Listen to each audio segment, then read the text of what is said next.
Today's sponsors are CrossStitchProductions.com, a multimedia company dedicated to excellence in puppetry and the arts. And .com webcomic.com. Follow a Dot in his adventures through the internet and beyond in a webcomic created by Tim Michael. Hey everybody, this is Tim Michael, and welcome to the Tim Michael Podcast. Not? Guys, I am so excited. We have so much to do today and so much coming up. But let me first start by introducing you to the all-new Artisan Central podcast. A podcast with a whole new format, a whole new feel, and the most important and most exciting part about this is my brand new co-host, Austin Thompson. How you doing, Austin? Hey, hello everybody. Hello. Yes, and I'm heralding from the great, wonderful state of Maryland. Silver Spring, Maryland, to be exact. And, so this is the man in the booth about roughly 2,000 miles away. And it's starting to get cold. Is it? Yeah, it is. I mean, it's really nice. I mean, the weather here, like summer, spring, fall is nice. But once winter hits, this place is, it's not pleasant. I mean, unless you love snow, which I don't. I mean, imagine mixing snow and traffic. Oh. Orlando traffic. Ooh. Combine those two together. Yeah, it's not a pleasant experience. But anyway, that's what's coming up. So, yeah. But it is. I'm really excited to be here, especially when Tim was like, hey, I have a podcast. I'd love for you to help and co-host with me. So I'm very excited about this. This is my first podcast I've ever done. I don't really even listen to podcasts, but after, hearing and talking about the format and just what we were going to do on the show, I am very excited. Very excited about this. Me too, man. Yeah. Well, and the thing is, I've said this through multiple cuts that we've done so far, but I was saying that it is just so different for me because I am so used to running my business, and a lot of the people who listen to this podcast and who watch my YouTube videos know I'm a lone wolf. I run everything by myself. I do everything by myself. My wife supports me by staying back, usually. And when I ask her for help, she is more than ready to step in and help me out in whatever way she can. But 9 times out of 10, I run this stuff by myself, and it gets lonely. I'm in my little podcasting corner and tucked into the pitch black darkness of the corner going, hi, everybody, welcome to the podcast. So anyway, it is so very cool to have someone on the other end of the world and of course not the other end of the world, the other end of the country. Actually, just north is literally like you just keep driving. Just like super north. Towards the north. Yeah. Just go until you run into water. Technically though, what's interesting, and I didn't realize this shows how much of a southerner I am. I thought that Maryland was considered the North. Well, surprise, surprise, is actually not. Like, you go to the next state of Pennsylvania, then you're in the North. This is actually still considered the South. You're kidding me. Yeah. That doesn't make any sense at all, considering that you're having snow up there? Hello, that's not South? Well, it's the whole, that's how Southerners classify the North from the South. But, yeah, the whole Mason-Dixon line and stuff, Gotcha. Virginia, all that stuff going down, that's all South. I always thought it stopped, like, after Tennessee. Or maybe South Carolina, because then you had, like, South Carolina, then North Carolina. It made sense. North was in the name, but no, that is not the case. Of course not. This is, it still keeps going south. It's still South, yeah. So I am still in the South, technically. That's so not fair, though, because you get snow, which, okay, I'm a Floridian. Do you realize how many Floridians actually appreciate the idea of having snow? Seriously, come on. Like, you're letting me down here. Well, Tennessee gets snow, too, but here's the really funny thing. I actually did a show down in Alabama. It was a puppet show we were building for the Montgomery Museum of Fine Arts. Mm-hmm. And when I drove down, it actually was not snowing in Maryland when I drove down. Couple weeks in, this was actually February of 2014, this year. And, it snowed in Alabama where I was. It wasn't snowing in Maryland, but it was snowing in Alabama where I was. They shut down all the roads. It looked like a ghost. It looked like, honestly, like a zombie apocalypse type deal. How much fun and it was is that? just so funny because I called my wife in Maryland, and it wasn't snowing. But it was snowing in Alabama. Which, of course, really is kind of south. Yeah, definitely, but I'm just saying. True really South, Austin, true South. That's what I'm saying. True South. The true. Yes. Oh, but boy. Well, Yeah. dude, I am so glad that we were able to get... Technology is an amazing thing that I can have you as my co-host from 2,000 miles away. You sound like you're in the room with me, which is an awesome sound. Glad that you have your super microphone over there, and it's going to be a very cool adventure, and I am so excited to share it with you, and I appreciate you holding me accountable to making this stuff happen, for us getting this out once a week, for us working as a team. If you are not a patron yet for the Artisan Center podcast, you can go and look us up on Patreon, and on there you can support us. And support us 50 cents, support us $1. We're doing monthly donations, and the more we get, the more rewards we'll give out. And as we give out those rewards, lots of cool stuff will continue to grow, and this is only going to get better. We're at the very bottom here, but we're working our way to the top. In other words, what Tim is saying is, if you want us to stay on the air, help us, please, buddy. And here's my little coffee mug. Donate to the starving artists. Gosh, we're as bad as panhandlers. We're like we're high tech panhandlers. High tech panhandlers. I like it. All right, man. Should we get the show started? Yes, I think so, my too. computer cooperates. Oh, boy. All right. Yeah, he's having computer issues. We're getting this all worked out. Hey, this is all about this. We get the donations in, we upgrade the equipment and all that stuff and whatever. Oh, one more thing. I know that we're already 8 minutes in and we have not even begun the show, but I want to give a shout-out to several very important people in our lives. Our families, our wives. My wife is Mandy, and she is absolutely incredible. She has supported me before our marriage, in our marriage now. She lets me hang out in here and talk into a microphone and talk to my friend Austin all day long trying to get stuff figured out. She is my major supporter. Yes, and to my wife, my dear wife, Shannon Thompson, who is the reason why we're in Maryland, because she is studying her brains out to become a doctor. Yes, she has supported and helped me through all the stuff I've been trying to accomplish. So thank you to her, and thanks to all my family who has helped me out. Absolutely. So, with all that said... One more. I got one more shout-out. One more shout-out, and this is the most important one. We have to do, like, buying shout-outs here. Yeah, we do, but this is the most important one. We also want to give all the praise and all the glory to our Heavenly Father. That is the most important one. Well, let's not keep the show waiting any longer. The show must go on. So, Austin, let's go ahead and get started with our news.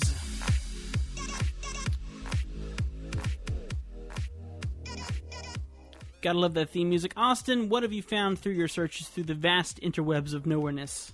The top 10 places to live. I'm just going to go over the top 3. We'll start from the third one, but the third... greatest place to live in America, and this takes in healthcare, schools, education, crime, I mean, everything. The whole gambit. Number 3 on the list is Carmel, Indiana. Carmel, Indiana. Yeah, it sounds delicious. Sounds tasty, I admit. It does. I've never heard of this place, but apparently census region's the Midwest, of course. And, they say it's a really nice place to live.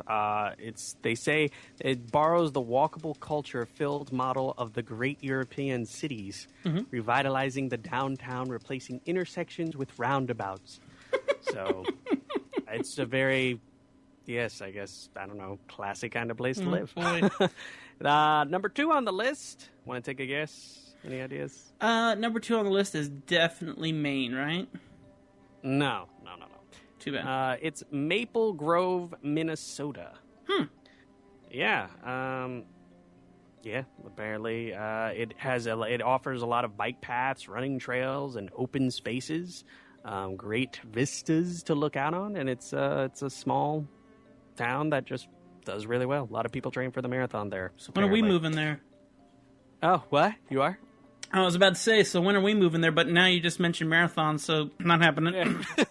I was actually trying to see if Maine is on the list, which, to be honest, I'm not seeing any place. Yeah, Maine is not on the list. The rest in Virginia actually is, where me and my wife, we don't live too far from there. We live about 30 minutes, and we've actually thought about checking that place out. Oh, yeah. So that was actually number 10 on the list. But number 1 is actually in Texas, is McKinney, Texas. Oh, you've got to be kidding me.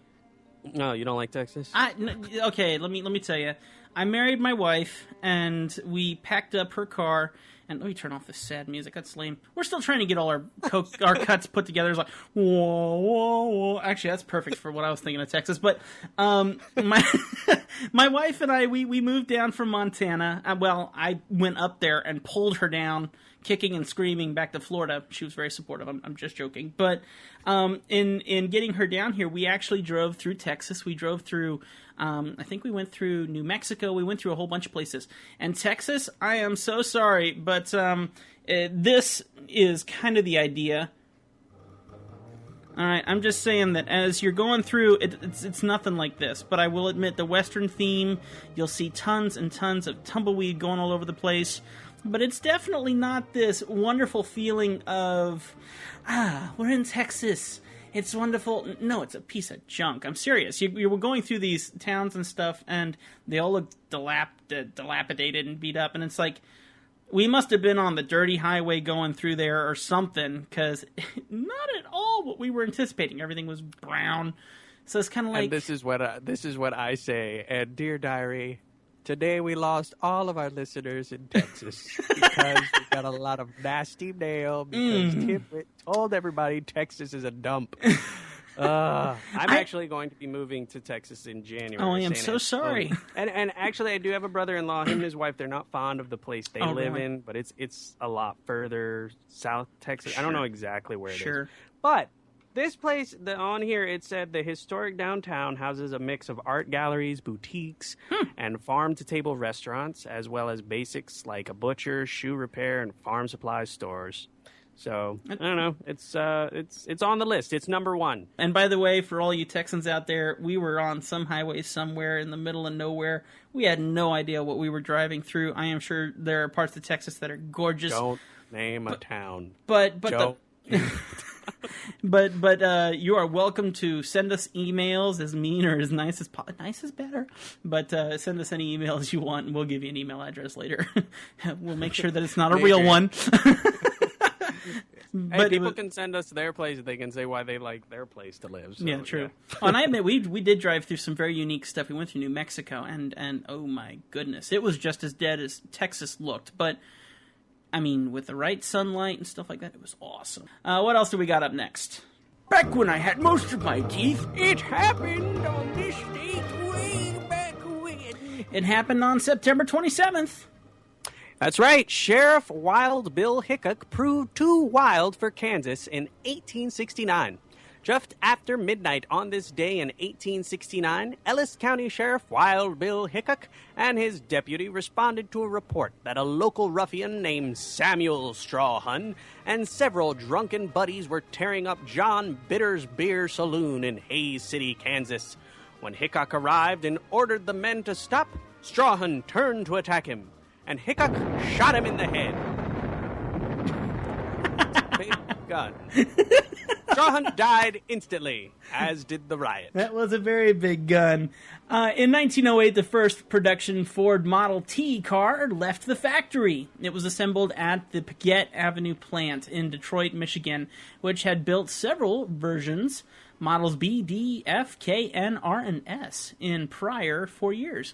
The Model T was introduced October 1st, 1908. It had 20 HP four-cylinder engine with versions starting at $850. If only that was that way now. The first 1,200 Model Ts were built at this plant before production was transferred to a new, larger facility, or factory, at Highland Park.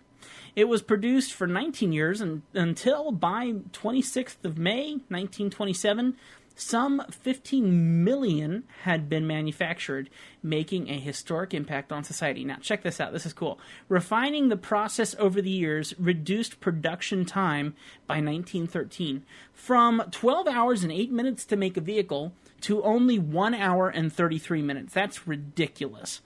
By the end of the Model T era, a vehicle left the assembly line every 24 seconds. Black paint was the quickest to dry, so they use that one quite often. Nice. Also in Detroit, I forgot to mention that was the number one city not to live in the U.S. Just an interesting fact. All right. Bobby Jones wins U.S. amateur title. On this day in 1930, golfer Bobby Jones wins his fourth major tournament of the year, making him the first person ever to win the Grand Slam of golf. Jones beat Gene Homans in match play format 8-7, meaning he was 8 holes ahead with just 7 holes left to play. Do you like golf at all, Austin? I'm not a fan, but I will say my grandmother is a big fan of it, and my dad has played. A lot of family members, actually. I have an aunt that actually plays, too. So. Oh, wow, very cool. You see, now I would like it. I would like it so much more if they took the guy from soccer and had him do the announcing instead of this quiet guy. And is it in the hole? It's in the goal! You know, and have I him myself, roll it for I like frisbee golf. I've played that, and that is actually a lot of fun. I've tried it too. That's a lot of fun. All right, my mother the car. Let me get this sound effect in here. Where is it at? I lost it. The sound effect is missing. No, wait, I got it right here. Hang on. There we go. Now it feels right. My mother the car exported to France. On this day in 1967, a French television network begins to broadcast the first and only season of the American sitcom My Mother the Car, the first TV show to star a talking automobile. Here's where it gets interesting. The show's premise: a man visits a used car lot and finds a 1928 Porter convertible that is somehow the reincarnation of his dead mother. Was fairly ludicrous. Yeah, that's pretty much sounds a lot like Transformers. It does, doesn't it? Yeah, it does. Yeah. I prefer for the mother part. Yeah, exactly. I'd prefer Bumblebee much more over my mother. Perhaps as a result, it only survived for one season. No duh, 1965 to 1966. In the United States. In 2002, TV Guide named My Mother the Car. Guess what it rated it? A really bad show. A terrible show. It rated it number 2, and the second worst television show of all time, I am not going to mention. Well, the first one, you mean? The first one? Yes. Because the second one was The second one was that one, so the first one I'm not going to mention. We'll keep that. We'll keep it clean here, folks. We'll keep it clean. You might be able to guess, but we'll keep it clean. Go for it, Austin. All right. John Kipling killed at the Battle of Loo. That's right. On this day in 1915, Second Lieutenant John Kipling of the British Army, the only son of Nobel Prize-winning author Rudyard Kipling, is killed at the Battle of Loo in Artois region of France. And I apologize to all those who may speak French for messing up any of those. I'm sorry, but the Battle of Loo, the only thing is, do you need to go to the loo? You know, it's a whole different story there in my book. That'll be more nasty letters from now people overseas. I'm totally going to get us in trouble, aren't I? All right. is bent on making this show take by angering the populace. You guys are going to love me because I'm going to be the Simon Cowell of the podcast. I didn't like that place. I didn't like that country. And you sound like you need to go to the loo. So I'm going to get us in so much trouble. All right, up next, guys. Our first and last show. We're gonna be My Mother the Car. Yeah, exactly. Podcast. And we're gonna have one season of however many episodes, and next thing you know, all we're gonna hear is just bugs flying around. Speaking all we need to do is 2 seasons. Two seasons. Yeah, if we make our podcast, if we make 2 seasons, we're doing great. Heavenly Father, give us 2 seasons. All right, or more. We're okay with that. Speaking of bugs, we do have something now called the unique word of the day. All right, now since we don't have the word, exactly. The word of the day. Yeah, exactly. All right, now I was about to tell you. I want you to try that one more time. I want you to make it really good. Give us a sound effect that is totally about this segment. I want to hear it from you. Give me a good one, Austin. What, do you want me to say, like the bug, like the word of the day? No, I want you All right. And now, ladies and gentlemen, the word of the day. That works. That works perfectly, and we will go ahead and just give this to you right now. Just saying. Okay, so go ahead, Austin. Tell us a little bit about the unique word of the day. All right, Tim. Well, today's word of the day is bugs. The word first shows up in the earliest English translation of the complete Bible. John Wycliffe, 1320-1384, led a group who translated the Latin version of the Bible into English. In the translated work, the first form of bug appears. For why, as a bug, Bugge, need either a man or ragus in a place where Gordus Wexen keepeth no thing so bed her goddess of tree and silver and of gold. I have no idea what I just read. But in this case, thank you. In this case, the word did not mean insect. It was instead either a hobgoblin or scarecrow. It was not until the 17th century, 1601 to 1700, that a bug began to be used to describe insects. It appears that the first insect linked with the word was the pesky bedbug, which that is no laughing matter. True. These insects would quietly feed on people at night, as if they had been visited by a hobgoblin. So thank you. I admit I had the hardest time listening to you with this bug in the background. No, yes. I don't even know what scripture, what is that? I have no idea. Did it give a passage? I felt like I was speaking in tongues of unholy alliances. I have For no why, idea. as a buggy, I the man of ragus, in a place where goddess Wexen keepeth nothing, no bender goddess. Yeah, that was rough. That was very rough. That is hilarious, All right. man. Well, our next part is actually to rate a show, movie, etc. I actually do have an episode which you can catch right now on Netflix if you have Netflix. I love Netflix. Do you like Netflix? Love Netflix. Can't live without Netflix. Thank you. Well, Netflix has on there the Twilight Zone, all the episodes of the Twilight Zone. And one episode I absolutely love. I watched it, and I've been telling you, it's just, I don't know. The cool thing about the Twilight Zone is, one, it was clean. Yeah, very it was. clean. I mean, if you can get past the black and white issue, because some people, they automatically, it's in black and white. Oh, okay. Well, it's in black and white. It's the Old Testament of television is what it is. Yeah, but it was the stories on there are so good because, one, a lot of them still speak to today. They still True. deal with issues we still deal with. True. But it also was cool because the stories on there, they were very, they're just these short 20-minute stories that really mess with your head. Anyway, Yeah. This particular one, it's called To Serve Man. It's in season 3. It's episode 24. It's fantastic. I'm not going to give away the ending because it does have a twist. It's fantastic. It's basically about an alien race. They come to Earth promising peace and sharing technology. A linguist and his team set out to translate the aliens' language using a book whose title they deduce is To Serve Man. And I will tell you, excellent. It's 23 minutes of your time. Excellent little short to watch on Netflix. So if you have Netflix, check it out. Again, it's called To Serve Man. It's season 3, episode 24. Fantastic stuff. And I'll let you know that my sister was actually watching those episodes. I never watched them myself. After doing the Tower of Terror at Disney, I admit, slightly turned off by falling to my death in an elevator. But she would watch them, and I'd walk in there, and I'm going, "Why is that black and white film so smooth?" And she goes, "Well, it's actually, the Twilight Zone." And I'm going, "You've got to be kidding me!" Way back when in the old days, we should have put this way back when. The film that they actually used to use in cameras was film, and when it is transferred to digital, it is the crispest thing you've ever seen. If you want to see true HD, seriously, go watch that on your television over Netflix, and you will be amazed how smooth it is in comparison to some of the films that we have today. I'm not even joking.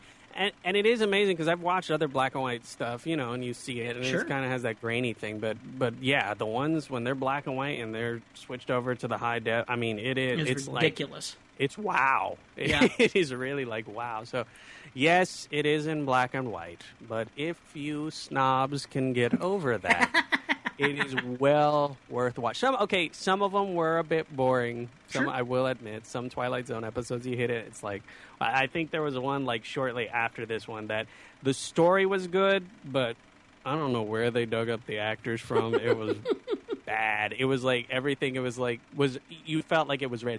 Incidentally, too, I also saw one of these Twilight Zone episodes, and you can find like old, like famous actors, like almost like before they got big, like William Shatner. He's Sure. actually in an episode on there, and it was really cool to see him on this. Where it's like, oh, this guy isn't even like he's a no name at this point. Talking like this all the time? Actually, I know a lot of people say that, but I mean, I know he does that in Star Trek. Maybe that's, I don't know. But Spock. in the Twilight Zone episode I saw with him, it really wasn't bad. He's actually in, here's a little interesting fact, they made a Twilight Zone movie. Oh, really? Yeah, William Shatner plays in the Twilight Zone episode I saw. I think it's in season 5, season 4, end of season 4. Anyway, he actually plays in the short, or the episode that was used for the movie about like the guy. He's getting all scared because he keeps seeing a gremlin on this plane, and everybody thinks he's crazy because they don't get, but he does. Yeah, that one is actually, that was the episode William Shatner was in originally. That original one. Oh, very cool. And there's all sorts of I mean, I don't know. Are you familiar with? Did you ever see that movie? What was it? True Steel, I think it was called. It was about the robots fighting. That sounds awful familiar. I'm not sure though. It was with the same guy who plays Wolverine. You mean not Hugh Laurie? Hugh My Jackman. gosh, Yeah, Hugh Jackman. yeah. Yep. Yeah, it's like they took Rock'em Sock'em Robots to a whole. Oh new yes, level. I have definitely seen that. I know it's kind of B-rated movie, but it was actually a really good movie. I didn't. Well, I mean, I wanted to see it. I just never got a chance to. But they have a Twilight Zone episode. It's called Steel, and literally the whole thing is about. Now they, basically boxing has been outlawed with real pugilism has been outlawed, and now they use robots to do it. How interesting. And this guy basically steps into the ring. He's called Steel. He's never been knocked down before. He's not favored to win, and he goes in and fights this robot. And oh, cool. he doesn't win. So Spoiler alert! Spoiler alert! he does, but it was good, and I'm pretty sure that's where they got the idea. Very cool.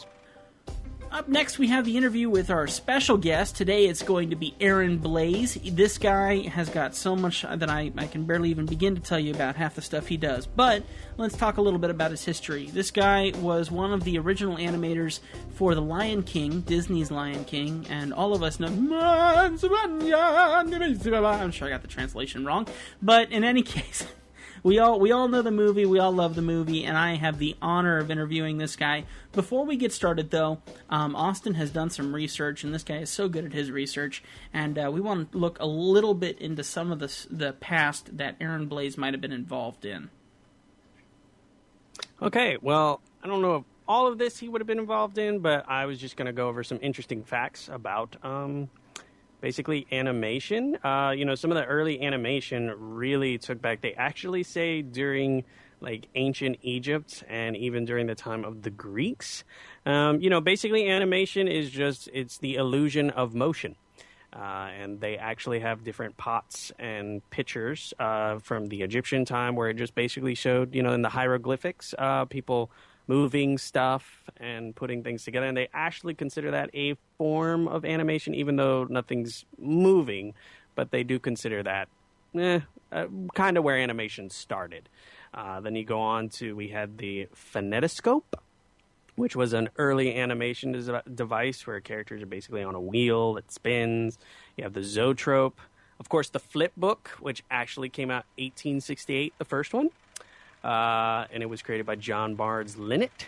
All right, and now moving a little farther than that, of course, you have the silent films. And I know that everybody thinks that Disney was the first person to come out with the first animated full-feature film, which he was, technically. There were 7 other films that actually were created to that time. I believe 3 of those are lost completely to history. Like, they have those, but they have no copies of them left. It's interesting to note that Walt Disney, when he started his animation company, he actually started with a studio called Laughograms, which went bankrupt. It was actually in Kansas. And he opened up the new studio of Walt Disney in Los Angeles. So interesting, just because you fail, try again. It's a mantra that us artists live by. But yes, in the, I believe he actually came up with a pitch for his first animation. This was, and I'm talking about Walt Disney. Of course, he did Steamboat Willie and some others.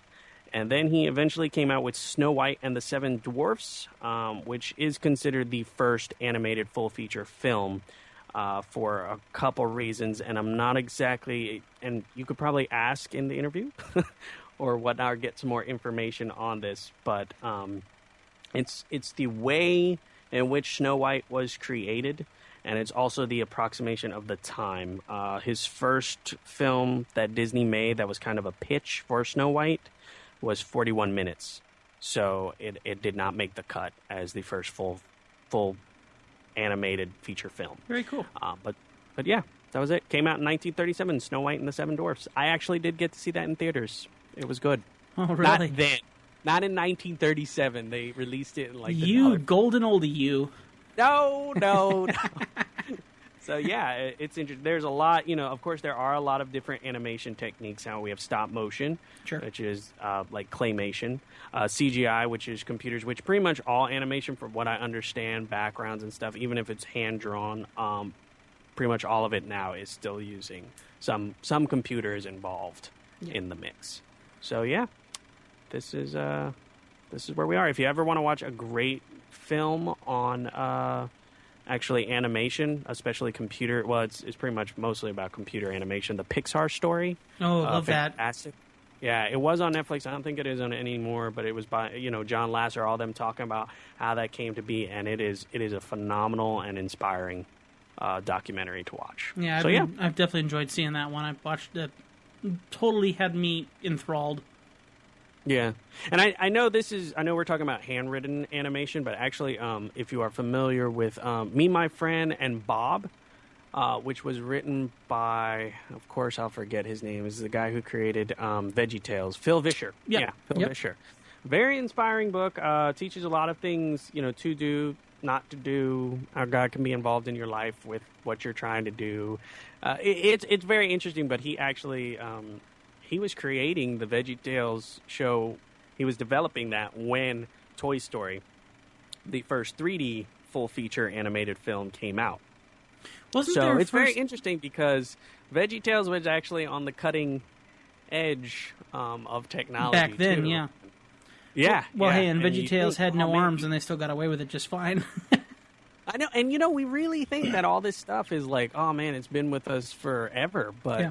The technology for this stuff, you're really talking if you want to go all the way back to when the first celluloid of film and stuff was, you're talking like the 1827, I think, for film. Yep. But yeah, we're talking only 100 years. If you really want to push it to the development of that film, whatever, 200 years old, this technology. So it's very, and especially 3D animation, that's you're talking 30 years old. Well, like and that, 35. You really have to wonder where animation is going to go from here. It's come down to the point. I don't know if you remember seeing the Spider-Man with Tobey Maguire, the very first one that Tobey Maguire was in, and that scene where you see him running down an alley, and next thing you know, he jumps on a wall and climbs up the wall. And back then, you could look at it now and you would see it now, but back then, your brain just exploded on the wall because you just watched a real person turn into a complete CG animation and scurry up a wall, and it looks so absolutely real, you really couldn't tell. And talking about Toy Story and all of those non-traditional animation forms, I admit, I watched Toy Story when I was a kid, and my jaw would hit the floor every time I would watch it. And now as we even look at Toy Story 3, and you look at that, your jaw hits the floor, and then you go back and look at Toy Story, and you go, wow, what a great film, and for its time, what amazing skills in animation, and now look how far they've come. I gotta admit, though, I am a humongous fan of traditional animation. Big fan of all of the original traditional animation films. Lion King is an amazing film, and it took years to make, and it's a beautiful, beautiful, beautiful form of a traditional animation. If you go to Cartoon Network and you watch any of those Cartoon Network TV shows, I don't know if you're a fan, Austin, and I don't know if any of our listeners are, but I have to be honest with you, I detest all of those. And the reason is, yes, most of them are now Flash cartoon, but the artwork is disgusting. Absolutely disgusting. More angry letters. I saw it start happening from SpongeBob SquarePants, and I admit I've only maybe watched a half an episode of SpongeBob SquarePants. But when you see this fall, and I want you to take Lion King, Simba, I want you to take Nala, I want you to take all those characters, I want you to take the mean angry bird, I'm not going to follow you, and all that sort of stuff. I want you to take all those characters, and I want you to put them side by side with Cartoon Network. Choose your favorite. If you are a true artist, and now, okay, I'll back up here. If you are an artist who likes quality in art, and you are inspired by a certain kind of art, I would suggest that most of us, in my age, I would suggest most of us might lean towards Lion King and that form of traditional animation in comparison to this stuff that looks like it was drawn by a child, quite admittedly, where they need to put a story to art, and so, rah. And here come the letters! Hi, Mr. Simon Cowell Michael. You stink. Yeah. But I'm just saying... Well, I totally agree with you. I think there are some definitely some stuff on Cartoon Network that's like, man, what is this? Yeah. And they're letting kids watch it. Huh? I think a lot of it is that I was not a fan of SpongeBob, but after I watched it for a little, forgive. You liked it? You actually like SpongeBob? Forgive. There were things which that would take a whole episode to go into of why. I definitely can understand why some people don't like it. I definitely can understand. There are even some episodes that's like, what were these people thinking? But there are, there's some things in there. My favorite form of animation is claymation. Oh yeah, wonderful. Absolutely love Aardman films. The guys who do like Wallace and Gromit. Oh yeah, love that. I watched that on PBS one time. I thought it was the best thing ever made.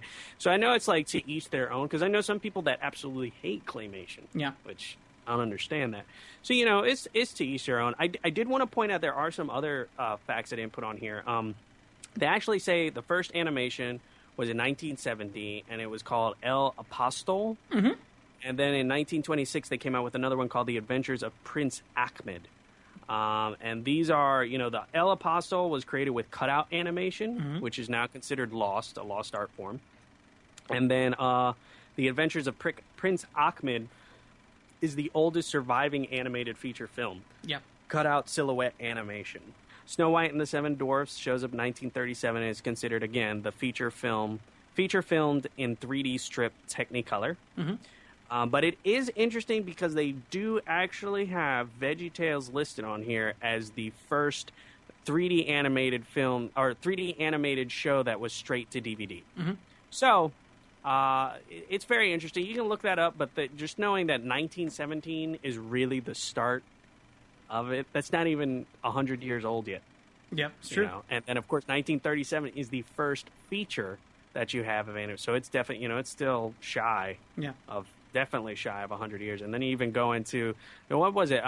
Toy Story came out in 1999? Is that it? I believe so. 1999 or 1996. My computer just crashed. It might have been 1996, because I admit I was overseas. And I got that as a Christmas present when I was overseas, and that was long before 1999, because I was in Mississippi back then. So I want to say 1996 or earlier, somewhere around there. Now I know your computer just put it out on you. So let's go ahead and make the most of it and go right into our interview with Aaron Blaise. I'm really looking forward to this. So let's go ahead and go to that pre-recorded interview. This segment of the broadcast is brought to you by CreatureArtTeacher.com. Learn to draw and animate from artist Aaron Blaise. Sign up for his newsletter using a valid.edu email and receive a special limited time offer for an instant promo code offering 50% off any order. Okay, everybody. Now, we have been talking an awful lot about traditional animation and specifically The Lion King, but the man that we're about to interview has a much longer list of iconic movies he's played vital roles in, and it is an absolute honor to have him here for our very first podcast with our exciting new format, having Austin here doing the co-hosting as well. We are going to be talking to Aaron Blaise. I admit I'm a little starstruck and very excited to chat with him a bit more. But Aaron graduated from the Ringling College of Art and Design in 1989 from the illustration program there. He was then hired by Walt Disney Feature Animation, where he spent 21 years helping to create some of the greatest animation films ever made. During that time, he worked as an animator or supervising animator on The Rescuers Down Under. Love that one. Beauty and the Beast, I would say the same thing about that. Aladdin, The Lion King, Pocahontas, and Mulan. Oh, heck, I love them all. In 2003, he was co-director of Brother Bear. I think my wife loves that one specifically, for which he earned an Oscar nomination for Best Animated Feature Film. After Brother Bear, he helped to develop several projects, but ultimately left Disney to pursue an opportunity back home in Florida. After Aaron recently served as a 2D animation supervisor and character designer for The Bear and the Hare, an advertisement loved by millions around the world, including me. He also set a Kickstarter record for funding the first animated feature film via the crowdfunding platform Kickstarter. Art Story is currently in development, and I'm going to be talking to him a bit more about that in a minute. So, Aaron, let me get you on here. Please say hello, and hello. Thank you so much for being here. Oh, this is great. I'm honored. Thank you for asking me to come on. I love doing this kind of stuff. I love talking about my story in the old days, and I'm one of the old guys now, so it's kind of fun to share my experiences. Boy, I am going to abuse you today and some of the stuff I want to ask you about.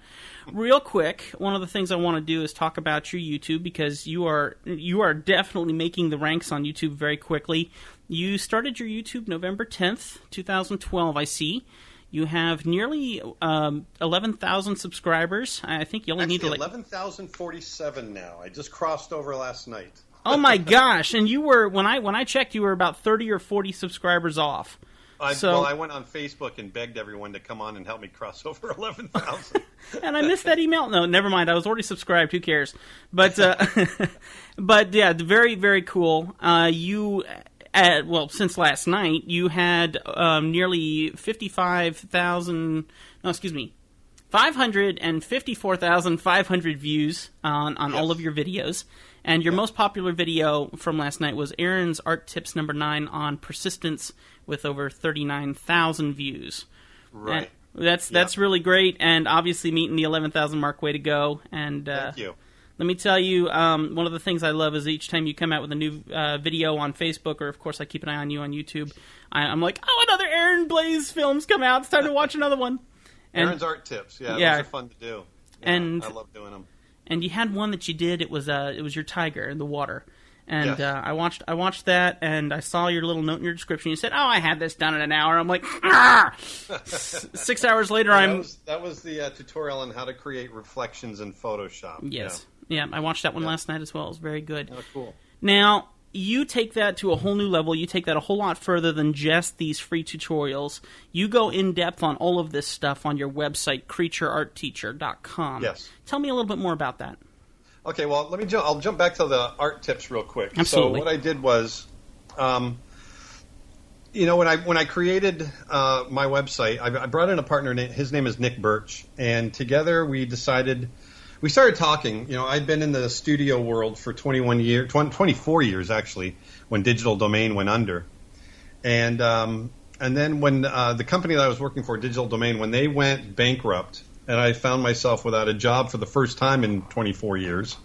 I didn't want to go back to the studio world again. I didn't want to leave Florida, and I was thinking, what do I want to do? Well, I realized I had 24 years of experience that I could share, basically. And so I decided to create this website, creatureartteacher.com.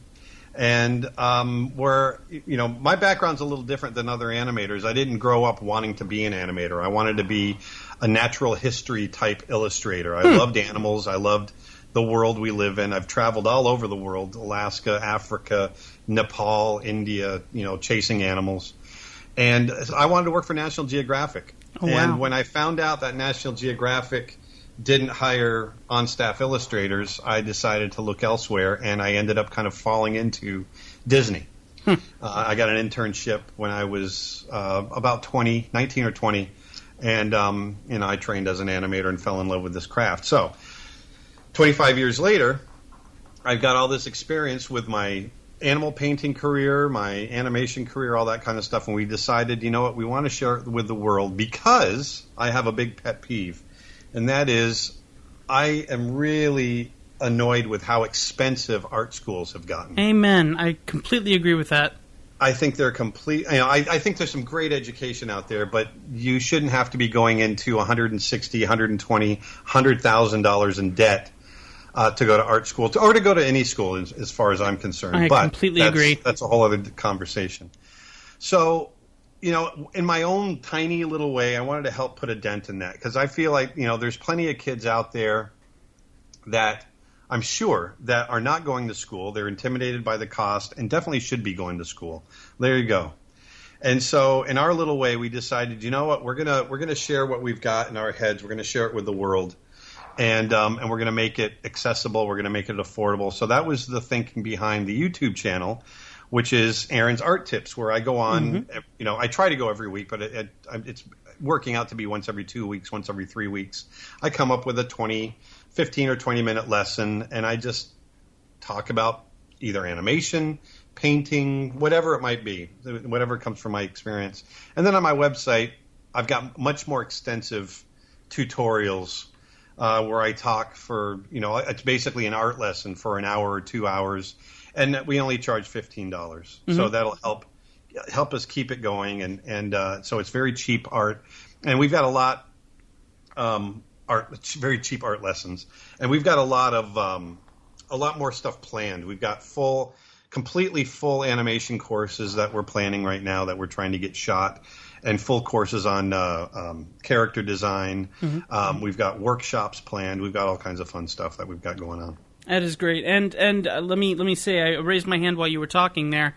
Sure. I am one of those individuals who did not attend college, but had a desire to draw. It wasn't like you. It was not my first desire to be in the art world. I was honestly scared too. I had a mentor who came up to me and said, "You would be great drawing," and I totally disagreed with him. And I had no idea what I wanted to become at that time. Right. But over time, God works in mysterious ways. Next thing you know, here I am drawing. But I didn't attend college, and if I did attend college, it would have been for art. And I agree with you; it's very expensive. And if you go to some of these online resources, like Jason Seiler, he's got one, and I forget. Well, him and a bunch of artists, and I forget what it's called exactly. But you pay a tuition, and I mean an expensive tuition, to learn from your favorite artists. And as I learned to draw, I, like you, thought, you know what? With the knowledge that I have, even though I didn't attend college, I could be sharing a lot of this stuff on YouTube. And that's exactly what I did as well with the YouTube channel that I have. And I like how you've taken it the extra mile. I like how you've gone more in depth. And, I mean, doing art for free is impossible if you're going to make a living. You're going to try and take care of a family.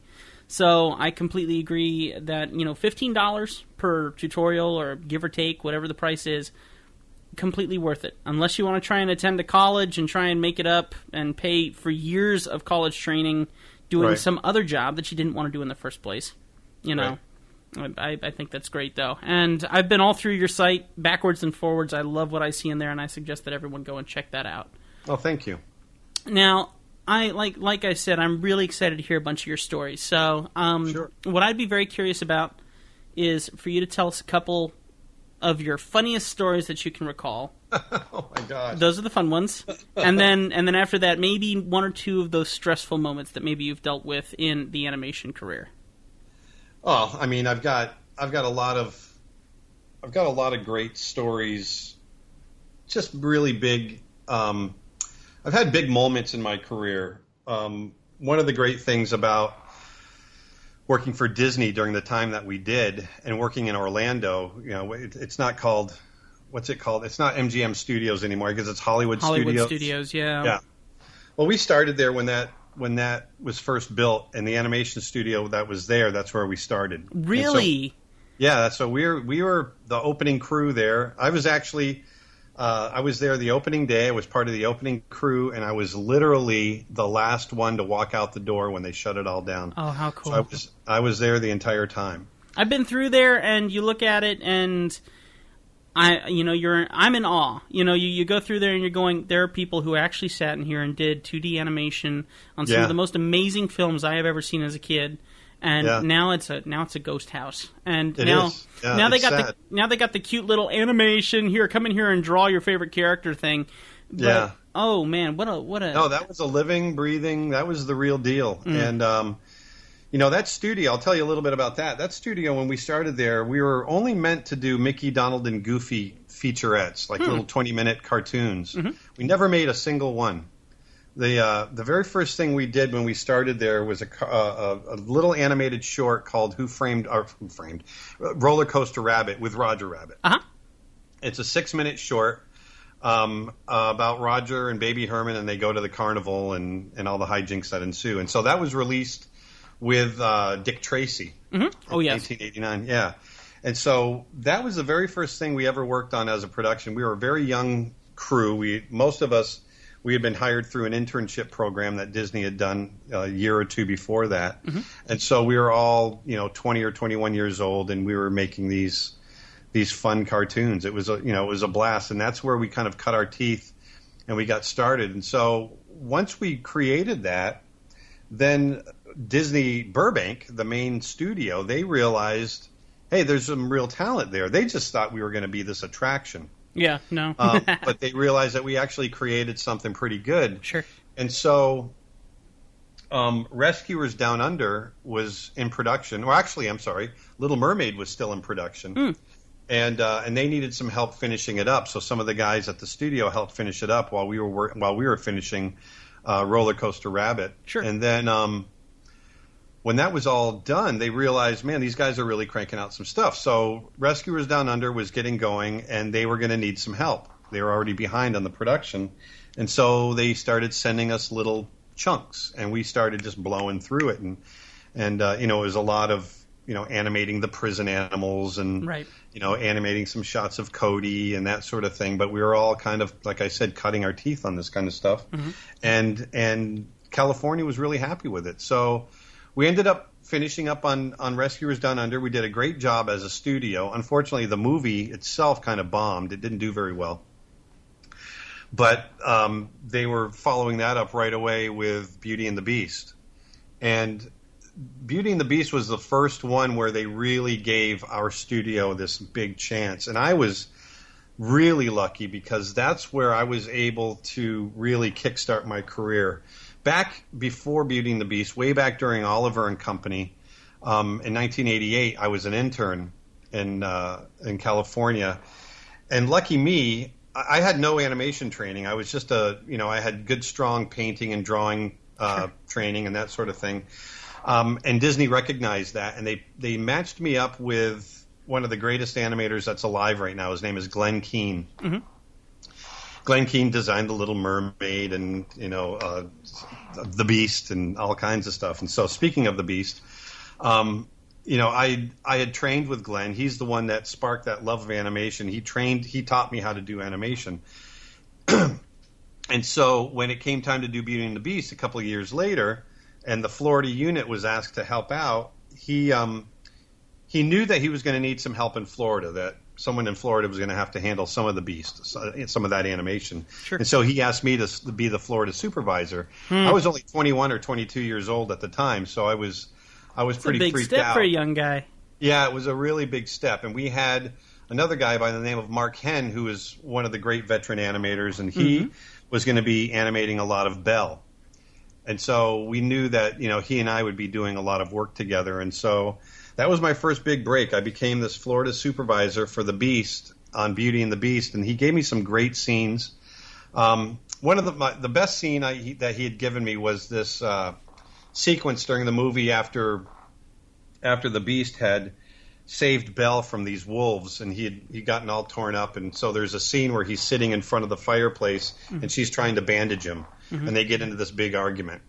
So I animated that entire sequence, and that was a big break for me. That was a nice, juicy acting scene. Usually as a beginning animator, you get these tiny little shots that are the equivalent of, like an extra in a live action movie. Exactly, yeah. Just animating these little characters in the background. So what it did for me there was it opened up a lot of the executives and the directors, other directors and that sort of thing. It opened up their eyes in California as to what I might be able to do down the road. And it was giving me this opportunity to really kind of hone my skills. So that by the end of Beauty and the Beast, I had a nice big chunk of animation under my belt.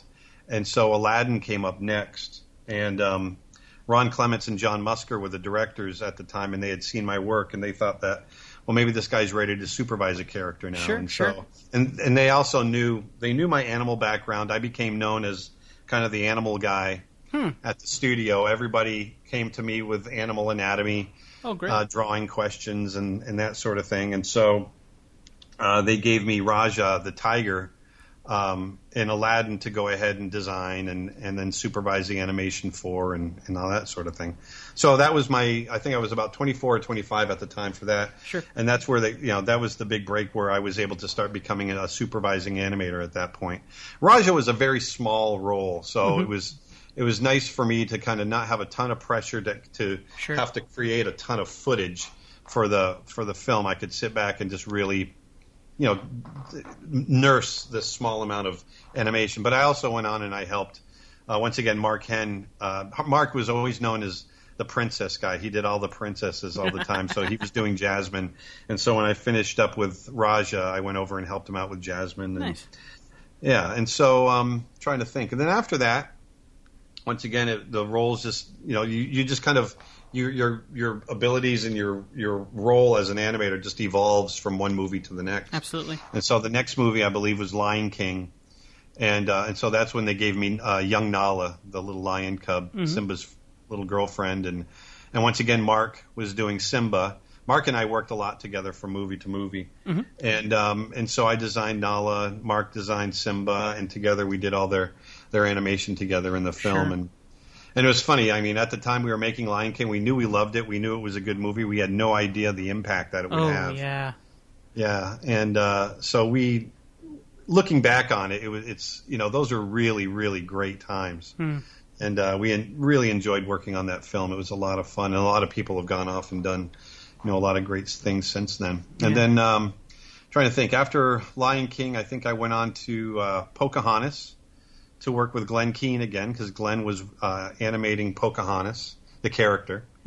And so I did some animation with her, and then after finishing that up, I jumped over to Mulan, and I was on Mulan for a couple of years, helping out with several characters.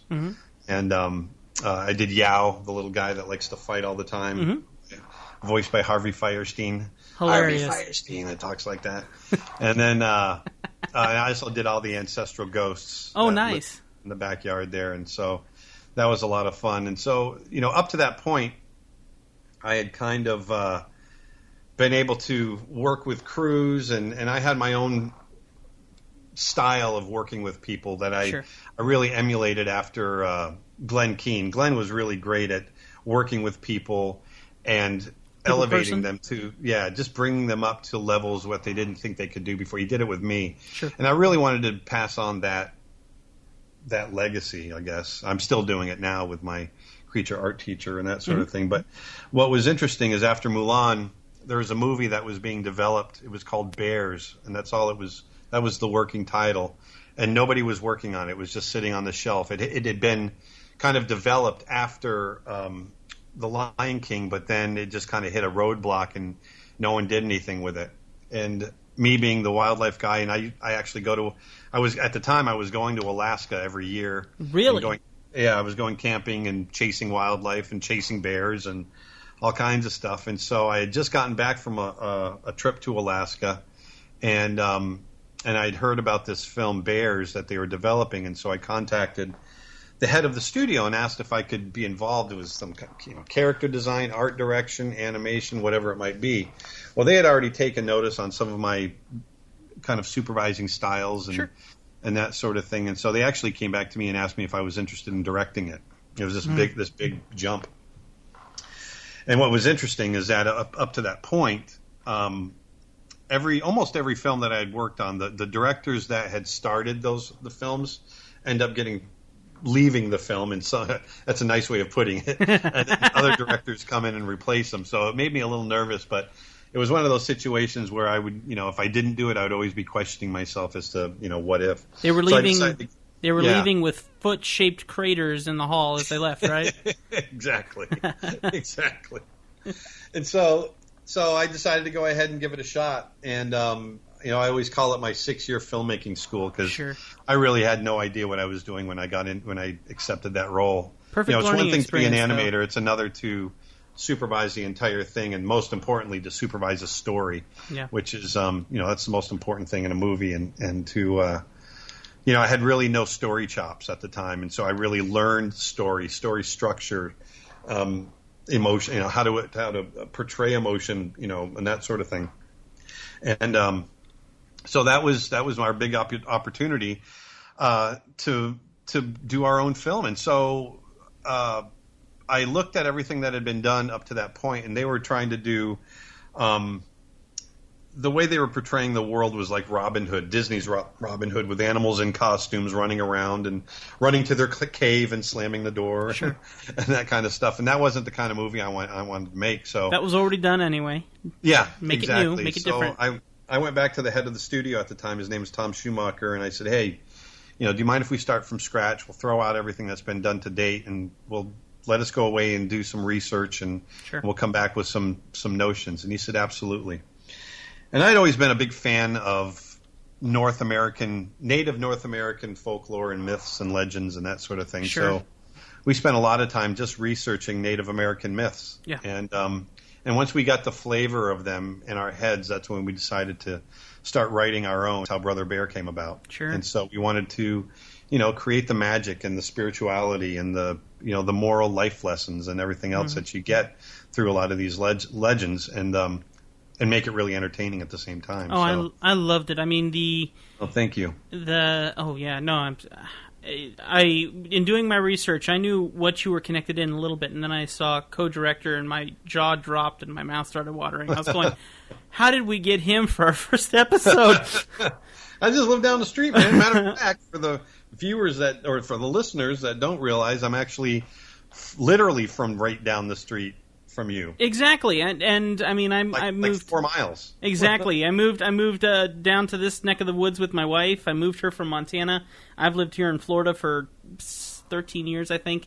And then I get a hold of it, and I'm like, hey, I'm not sure about your time zone, so I need to know so we can set up the interview. And he's like, I'm like a couple blocks away from you, So he lives a little bit further away, but next time he gets into my neck of the woods, someone's having lunch. Matter of fact, the whole time I was making Brother Bear, I lived in Claremont. Oh, it's a beautiful place to live. It's changed a lot, obviously, as you know. Has. But I lived in more of the downtown central area. Sure. That's all kind of stayed on the same. other side of Grand Highway. Yes. Yep. Yeah. I call that past the Citrus Tower and all that kind of stuff. Yeah, I call that Old Claremont now. It's exactly right. But no, it is so cool to. I mean, obviously, I wasn't sure where you were doing your animation. I knew that at some point in time, the Florida animation neck of the woods had closed its doors for the 2D animators and had moved them to California or removed them. Well, what actually happened was, while we were doing all these different films, we also made Hunchback and Hercules and all that. Those came through the studios while I was working on other movies. Mm-hmm. And the studio got really big during that time. These films were making tons of money. Yeah. They're big box office successes. And so the studio started to grow because they wanted to make more content. And so we opened up a studio in Paris where I went and taught for a little while. Then we had our studio in Orlando, and then we had the main studio, the headquarters in Burbank, California. And it got to the point when we peaked after Lion King and all that. After we peaked, the studio got too big. The head count was too big, and so the first studio to go was Paris. So they let that go, and then it was for another couple of movies, it was just Florida and Burbank. Mm-hmm. And by the way, I mean. We made entirely 3 films at the Florida studio. We made Mulan, we made Lilo and Stitch, and we made Brother Bear. Those were all made completely at that studio in Orlando. That is too cool. Yeah. So that was pretty cool. But as things happen, we were still big. But one of the things that I tell people is, as far as the money that it takes to keep a studio going. Oh, yeah. Especially if you're going to keep a studio where you have all of the employees there all the time. Right. If they're not working, you're hemorrhaging money. Yeah. You know, because you got to pay those salaries one way or the other. Yeah. And, you know, a studio the size of the one that we had in Orlando, you know, that with salaries and everything is burning almost $1 million a week. Yeah. You know, we had a lot of people there. And so if they're not working on a movie, you're just bleeding $1 million a week. Yeah. It was more like 850 or 900,000, something like that. Sure. But still, so, that's a hit.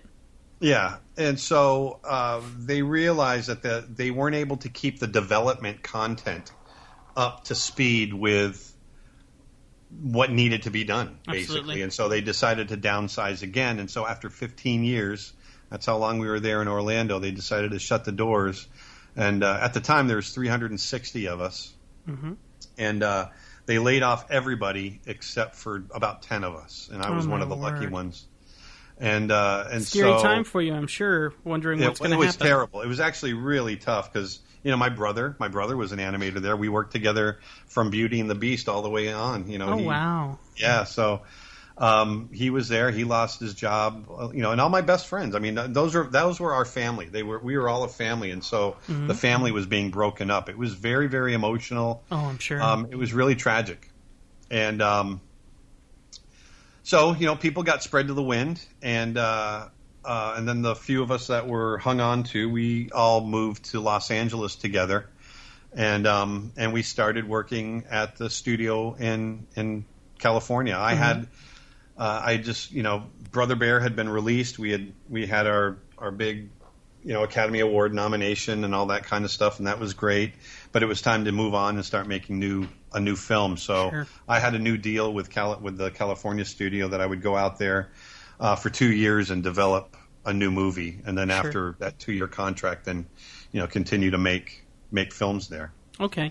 And how does that work? I mean, it's my personal curiosity. I'm totally going against what I have written down here on the workflow here. But how does that work exactly? When a contract is up, is that your moment of fear of where are you going to go next, or is there? Well, back in contracts are funny things. I mean, it's if you're valuable, a contract doesn't really mean a whole lot. I mean, especially with a big company like Disney or Pixar, it's not like they're going to try to scam you or anything like that. Yeah. Or at least in my experience. But you know, that's what I always used to tell people. I said, if you've really worked hard and you've created a need for yourself on that crew, a specific niche. If your contract is up, you know, there's nothing to worry about. It'll get renewed. Of course. If you're somebody that, you know, has goofed around, you're late for work, yada, yada, yada, all that kind of stuff, then yeah, you're probably going to go away. Yeah. It's interesting, though, because contracts have gone away now. I know at Disney and Pixar, sorry, my phone's ringing here. It's okay. There we go. We have a caller, folks. It was actually my dad. Well, hi, Dad. At Disney and Pixar, they've gotten rid of contracts altogether. So it's really, you know, you do a good job, you stay. You do a bad job, you go. That's all there is to it. Sponsor the Artisan Central Podcast. Visit artisancentralpodcast.podbean.com for more information.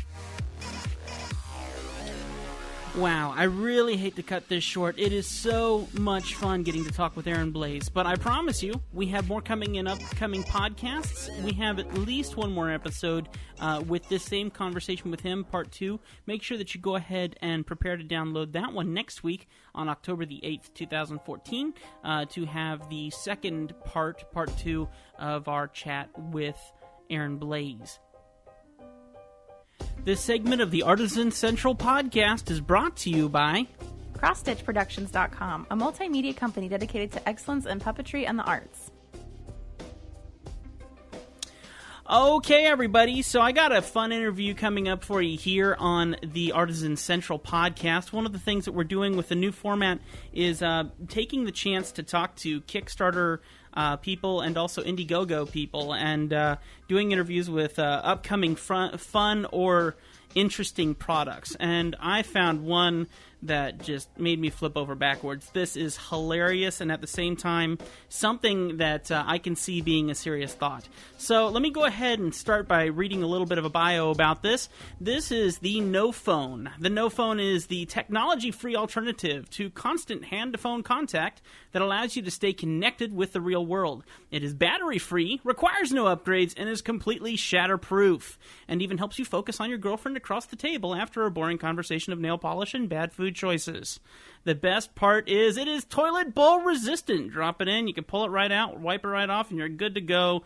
The batteries do not die. It is chargeable, but won't do you any good. And also, I am very curious if it's going to have a tablet version coming out in the near future. Now, let's talk a little bit more. With a thin, light, completely wireless design, the No Phone acts as a surrogate to any smartphone mobile device, enabling you to always have a rectangle of smooth, cold plastic to clutch without foregoing any potential engagement with your direct environment. Never again experience the unsettling feeling of flesh on flesh when closing your hand. How terrible. We have a lot to talk about with this. So I want to go ahead and introduce the creator. I believe the main guy might also be working with a couple other fellows, but I want to introduce Van, the creator of the No Phone. Van, welcome to the show and our segment on you. Hey, thanks for having me. Thank you for showing up.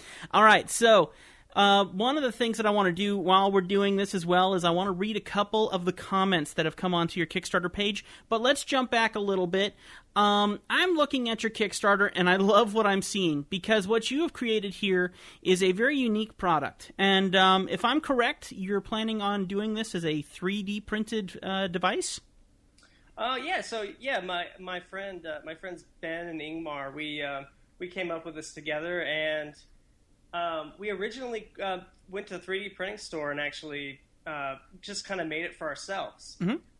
And you know, we after it's pretty much as soon as we made the website for it, we started getting all these tweets and emails and all these messages from people asking, you know, saying they wanted it. And so we were like, whoa, okay, maybe we should find a way to maybe bring this to the people that want it. So we started the Kickstarter, mm-hmm. and our hope would be to actually get it manufactured if it raises enough funds to get funded. Sure. Let me go ahead and pull that up here and tell everyone what we got so far. Your funding right now, you have 426 backers. You've actually raised $7,794. That's actually quite impressive. Yeah, it's crazy. Now, the goal that you need to meet is $30,000 to get this product on the market. And I see you have 14 days left to go. I hope that we can help you out and push you in the right direction. I see this being used as so many different ways, and the one thing I love is your upgrade. Tell everyone about your upgrade that you can get for the No Phone.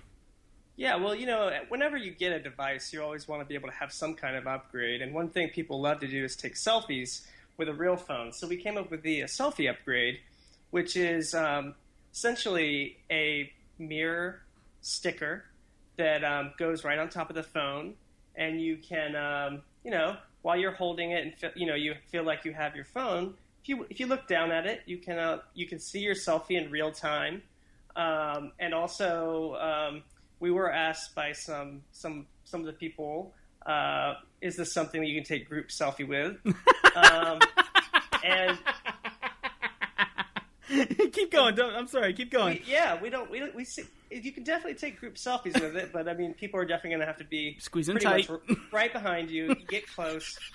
So it's just another way that you can spend more time with people rather than with your phone. Oh my gosh, I love it! All right, now does this new selfie version have any issue with the battery life? No, there's no battery, fortunately. So what you're saying is battery life is infinite. Right, pretty much.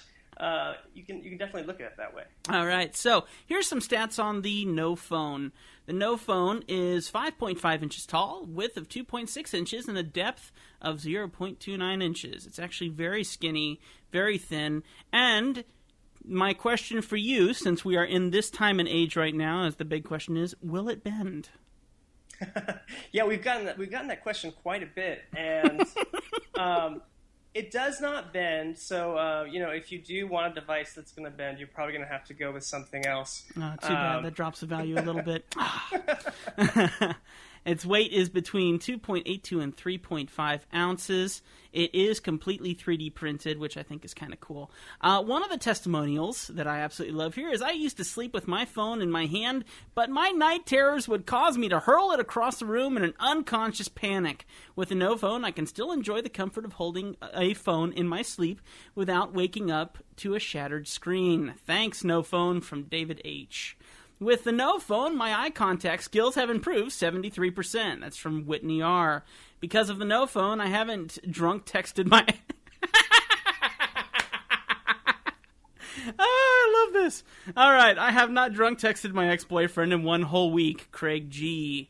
And then, not a real phone, KDA. Okay, fine, be that way, KDA. I love everyone else's personal opinions on this, KDA. You can go ahead and enjoy your technology-ridden lifestyle of carrying around a heavy phone that actually has technology that requires charging, that will take selfies, and once you put them up, you will regret it for the rest of your life on Facebook because you post way too many things that have to do about you. All right, the resolution on this thing is 0. Storage, none. Battery, operating system is none. Battery, none. Camera, none. Processor, well, except for the selfie. Is it addictive? No. Well, isn't that wonderful? Shatterproof? No. Wait, excuse me, yes. Waterproof? Yes. And real FaceTime? Yes. You can actually have real FaceTime. iPhone 6 versus the no phone, there is literally no comparison. I gotta say, Van, I absolutely love what you have here. I think this is cool, and I appreciate that there are people that are out here that are wanting to support you. 426 backers is actually really, really cool. Yeah, so, it's awesome. We really appreciate all the support from everyone. Yeah. Now, what is your Facebook page? We have a Facebook page. If you do look up the no phone, you can find it. I can probably give you the address too. If it's one of those really long links, we'll try and include it as well. Yeah, totally. But yeah, we do have a Facebook page, and you can message us if you have any questions on the Kickstarter, or send us an email. Yep. And this podcast will be going on. It will stay on the web long after the Kickstarter is done. Do you have a website? Yeah, the website right now pretty much direct links right to the Kickstarter. But okay. That's nophone.eu. All right, well, that actually makes a quick way to get to the Kickstarter for everyone to chip in on this. And what do you have any idea of what you're planning on pricing this phone at? I hope it's somewhere around $600. Right now, we're at $12. Oh, that's nice. And you can get the selfie upgrade for $18. Wonderful. I think that this would make a great gag gift. I really do. I think it'd be hilarious. This is something definitely to give to your girlfriend or boyfriend who seems to be overly focused on Facebook and Twitter and all those other areas and far less focused on you. Now, whether they will consider this a wonderful gift or a major... a major offense, I'm not sure, but I hope that someone will enjoy it. But now, Van and I, before we started our recording here, we're actually talking about this. A cell phone addiction is a real thing. And I actually really appreciated reading through his Kickstarter and looking at their Facebook, because I realized, wow, I actually hold my phone in my hand and look at it an awful lot. And my wife has called me out at the dinner table, honey, can we chat and you not be on your phone? So I admit that there is actually a level of reality that comes with a device that helps you. I personally, as I've considered this device, have literally called it the nicotine patch of cell phone addiction. I think it's actually worthwhile. Was this some of the thought when you guys came up with this? Yeah, when we first came up with it, we kind of made it for ourselves, and once everyone started wanting it, we realized, like, wow, like, it's not just us that are so addicted to our phones. I mean, we were actually at a bar, and we realized that we were all staring at our phones instead of actually, like, hanging out and talking to each other. Sure. And so that's kind of where we came up with the idea. And but yeah, when we looked around the bar, everyone else too, they're all just, you're just so glued into having your phone. And like, even when I leave the house and I don't have my phone like in my pocket, I almost feel like naked or something. You know, Oh, yeah, it's like yeah. where is it?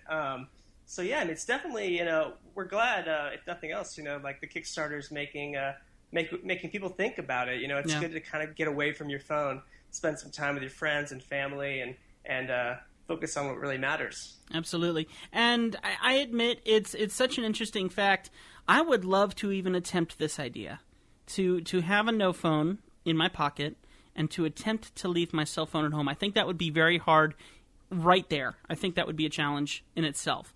But to literally walk around and decide, I'm going to try, I'm going to look at my phone. Oh, is this how often I seriously look at my phone? What a thought. Some of the comments that have come to your Kickstarter, of course, is it doesn't bend, but it probably would bend. Another person says, does it bend? These are within the last 18 hours. One day ago, is the selfie upgrade removable? Sometimes I like to use other apps, so I'm wondering if it's a permanent attachment. Someone else asked, does the battery how long does the battery last? Good question. Does the phone come with a case? I am very concerned about dropping it while texting and driving. Furthermore, it is aesthetically correct to no phone and drive? What apps will initially support the no phone? And will there be a fragmentation when No Phone 2.0 comes out? My friends are going to be incredibly jealous of my phone skills. This will be an amazing upgrade to OnePlus One. The battery life of the no phone will be monumental compared to OnePlus One. I think that I get the hilarious idea of just someone sitting at a table, hanging out with their friends, exactly like you're saying, Van, pull out their phone, take one look at it, and be like, oh, I guess I should focus on you because I left something far more important to me at home. That kind of says a lot for the people sitting in front of you sometimes. Totally. Is there anything else that you want to mention about this, other than we want to get as many backers in here to support this? I think it's a great idea. I really do. No, I mean, it's awesome to talk to you. It's been amazing how many people have been interested in it. And you can follow us on Twitter at NoPhone2. For some reason, No Phone was taken. Too bad. But I think he's been getting some tweets about it as well. All right, now I'm also seeing here that you actually have been featured on a lot of different stuff. Yeah, it's been crazy. When we actually came up with the first website, when it was more of just a social statement instead of actually something we were selling. Sure. We were TechCrunch featured us, and then from then on, it just started blowing up, and we were like, wow, that's when we actually started the Kickstarter. And since then, yeah, I mean, I think just the other day it was. It's just been in a lot of different places. I think Ariana Huffington tweeted about it. It's been really crazy. That's very cool. Bet you've been enjoying the growth process that you've been seeing with that. Yeah, no, it's a lot of fun, and it's been cool. All right, everyone. So you can check out this very cool phone on Kickstarter. Just look up the No Phone. It's up for 14 more days. This podcast will be posted tomorrow, so actually that will be 13 more days. If you're interested in supporting Van and his team of creating the No Phone as either a gag gift or your nicotine patch to remove yourself from electrical addiction, please make sure that you check out No Phone on Kickstarter. It is the Kickstarter staff pick right now and has been reviewed and mentioned by quite a few names such as ABC News, CNBC News. I'm also seeing, as we said, Huffington Post, TechCrunch, the Washington Post. It's been all over the place. So this is something that's really gotten out there, and I think that it would be something fun to support and a great Christmas gift for the person in your life who pays no attention to you. So, Van, one more very important thing. Happy birthday. Oh, thank you so much. Do you have any plans for your day today?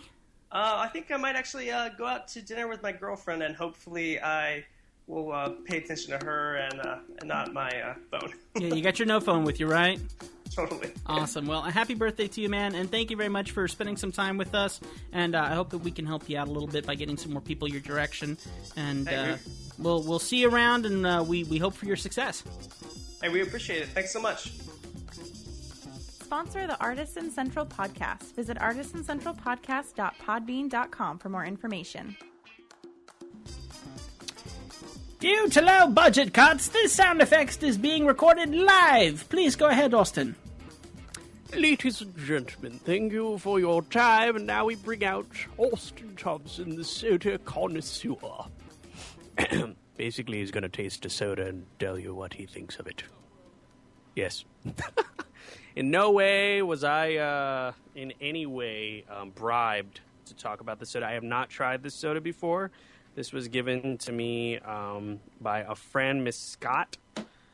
She actually drove out one night and got me this soda. It's made by Arizona. It's a Brooklyn Original Grape Juice Ricky. Not bad. Sparkling grape lime. We'll have pictures of it on Facebook. Anyway, I've heard it's really good. Heard it tastes like sparkling grape juice. So I'm going to pop the lid. Wonderful. I'll tell you right now, it does smell very grape-like. And here we go on the first sip. Oh, got the chug in there, too.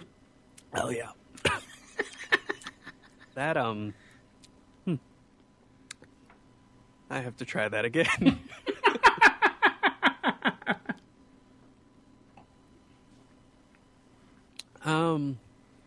Well, it, wow. You can definitely tell there's only 10% juice in this puppy. It's a very interesting flavor, the grape and the lime, because the lime, like the grape is in there. It tastes like one of those, like almost Kool-Aid, but they put like lime in it. I wouldn't go as far as to say it tastes like a sparkling grape juice. I mean, it's not bad. I probably would rate it. Let's see. As far as initial taste, it's not really so carbonated, like, you know, some of those sodas, like Sprite and stuff, ginger ale, that it like burns your nostrils. Mm-hmm. But it definitely tastes like a cheaper kind of juice. That's like one of those like juices that are primarily just a lot of sugar water and they put like some flavoring in it. I would probably give this probably a 3. I had a feeling you were going to go down to a 3. I had a feeling. Well, and if I'm going out of 10, that's so out of 10. I mean, like I said, initial flavor is good, but the aftertaste tastes a little bit like you know. Oh, you know what? That's what it tastes like. Grape medicine, like anything. Like if you've had like Dimetap with grape flavoring, and now just imagine they put a little bit of lime in there. Wow. I thought this was... No, I really was excited about this. I was told this was an amazing soda. And, yeah. I mean, I'm definitely going to drink it because I'm dumb like that. And, you know, and maybe it may grow on me. I may like write something later and say, you know what, it grew on me like mold. Fair enough. But as of right now, the first initial sip... Let me take one more. That was 2 sips. All Third right. one's a charm. All right. And this one's going to make it all better. He's going to love it. No. I mean, I gotta say, it honestly, like on that at first, it has something like almost like bug spray. Like, I mean, I don't want to equate it to bug spray, but it does have like a hint, like you sprayed. Wow. Hey Henry, I got an idea for a new drink, man. Here's my theory, and let's mix it together and see if it has any form of taste whatsoever, and we'll take it out. All right, so let's start with some bug spray. And Dimetap. And we may as well throw together some bubbly in there just to make sure it's got some fizz to it. But oh my word! Oh, that's hilarious. All right, carbonated, filtered water, high fructose corn syrup, the typical. Some of them don't though. There's another soda I'll do, like a Sierra Mist, like that cranberry splash stuff. Oh, we just tried. I just got that stuff. This 10% juice, and it is there's about 3 servings in this can. Wow. So Austin's going to be drinking most of his own stuff. He'll go find drinks, and if I can find them, I'll drink them with him, and we'll test them together. But we will also be willing to take requests. We do ask that those drinks remain non-alcoholic. But if you want to go ahead and send us an email, Austin, where can they send that email to? They can send that email to the Artisan Central Podcast at gmail.com. So it's Artisan Central Podcast at gmail.com. And just put in the subject soda test, and we'll try that out. Absolutely. So, now let me ask you. You ahead. still got that flavoring on the inside of your mouth right now? Any aftertaste? Yes. Yes, I do. And give us a down my shout nasal out. passage. Give us a shout out to the person who provided you that wonderful drink. Yes, big shout out to Lynette Scott, who actually went out in the late evening to get me some of these to try. So yes, big shout out. She also is going to try and get some others. She's a big soda fan herself. So when she heard we were doing this, she was like, "Oh, she wanted to get involved." So Wonderful. yeah. Yep. All right. Well, maybe we'll hear more from Lynette Scott, and we'll maybe even get some more flavors from her. Yeah, that would be great. Prepare Yeah, your definitely. taste buds, my friend. Prepare your taste buds. Prepare your taste buds. That's good. I'll have to use that. Prepare ye taste buds. Yeah, we'll have to see about that. Okay, guys, and that is going to end the show. We hope that you've enjoyed it. Once again, this podcast is sponsored by Cross Stitch Productions, scrolling up to find it, a multimedia company dedicated to excellence in puppetry and the arts, and... .com, webcomic.com. Follow it in his adventures through the internet and beyond in a webcomic created by Tim Michael. That'd be me. So, guys, we are going to make a new tradition, and that is going to be saying goodbye to you guys in different languages. Today, that language is Hebrew. And the one... we bid you all a shalom. wonderful shalom. Thank you, everybody. God bless you all. We love you, and we'll see you next time right here on the Artisan Central podcast with Tim Michael and... Austin Thompson. Take care, guys. We'll see you next time. And that's a wrap.